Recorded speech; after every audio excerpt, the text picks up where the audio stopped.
First, members of Gen Z are starting out their adult lives with more debt. The credit bureau TransUnion has new numbers which show that borrowers aged 22 to 24 are carrying an average of about $2,800 in credit card debt, adjusted for inflation. That is about 25% higher than millennials in the same range had a decade ago. Marketplace's Savannah Marr has more. 20-somethings a decade ago were slow to start borrowing, says analyst Ted Rossman with Bankrate. Millennials were really scarred by the Great Recession, but it doesn't seem like Gen Zers have quite the same stigma surrounding debt. The report finds they're about 20% more likely to have a credit card, but they're not racking up debt on fun stuff, says Charlie Wise with TransUnion. The Gen Z consumer today is facing significantly higher prices and turning to debt and to credit cards really to kind of help them make ends meet. And increasingly, they're carrying credit card debt with an average of 25% interest. Ted Rossman says that could prevent young borrowers from making other financial moves down the road. Whether that's buying a home or getting married or having kids. Sound familiar? Maybe millennials and Zoomers aren't so different. I'm Savannah Marr for Marketplace. About 2.5 hours before stock markets open in earnest, Dow, S&P, and NASDAQ futures are all down in the 0.2% range. In Apple's magnificent ad from 1984 launching the Macintosh, the brand is depicted liberating the human spirit from Orwellian oppression. But in an Apple ad launching new products this week, there's one that can be read as crushing the creative spirit into the shape of a thinner iPad, and the ad is not sitting well with many. Here's Marketplace's Nancy Marshall-Genzer. The ad starts with the soundtrack of the Sonny and Cher song, All I Ever Need Is You, playing in the background. It shows a record player, metronome, piano, bust of a human head, and other symbols of human creativity between two plates of a massive metal crusher. They're slowly squashed, the paint exploding, the head bending back grotesquely, the piano folding. Then the mess disappears and a new iPad Pro appears in its place. The backlash is intense. Actor Hugh Grant wrote on X, "The destruction of the human experience, courtesy of Silicon Valley." Another X user says the ad idolizes tech over real life. Apple hasn't responded to our request for comment. I'm Nancy Marshall-Genzer for Marketplace. Marketplace Morning Report is supported by Progressive Insurance, helping protect small businesses and the owners who run them. Whether a plumber, accounting business, or restaurant, Progressive can help with over 30 customizable coverages. Online quotes available in as little as 6 minutes at progressivecommercial.com. And by Million Bazillion, a podcast from Marketplace that makes it fun and easy for parents to teach their kids about money. Listen to Million Bazillion wherever you get your podcasts.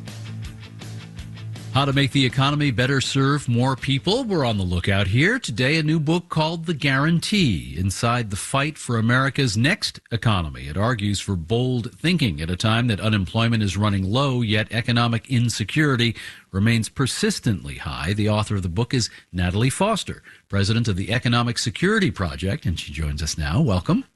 It's wonderful to be here. So not a time for incremental thinking? Indeed, not a time for incremental thinking. You know, we live in a moment where 4 out of 10 Americans can't pull together $400 in an emergency. And it's a time for reimagining what the economy could do. You still thinking so boldly, given all the borrowing this government has recently done and all that debt and a Congress that can't seem to agree on hardly anything? These ideas are no longer pie in the sky.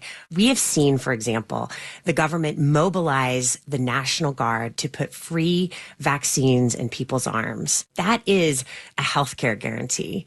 We have seen movement toward a guarantee of higher education or college as billions of dollars of student debt have been canceled. But a guarantee, that's a dramatic word. Sounds radical. Guarantees, however, are foundational to capitalism. In this country, we guarantee things like patent rights and the monetary system to ensure businesses work in America. So I'm arguing we should extend those guarantees to everyday Americans. Another idea you talk about in the book, it's not your idea, but it's called baby bonds. What is this, an allocation when someone gets born that you can draw on when you get older? A baby bond is a trust fund established at birth, and it allows the child to pursue education, to start a business, to buy a home when they turn 18. It's like seed capital for the future.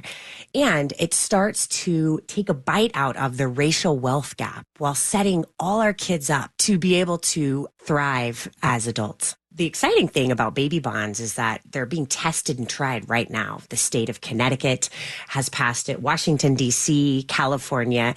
The idea has moved from white papers to real examples across the country in the laboratories of democracy.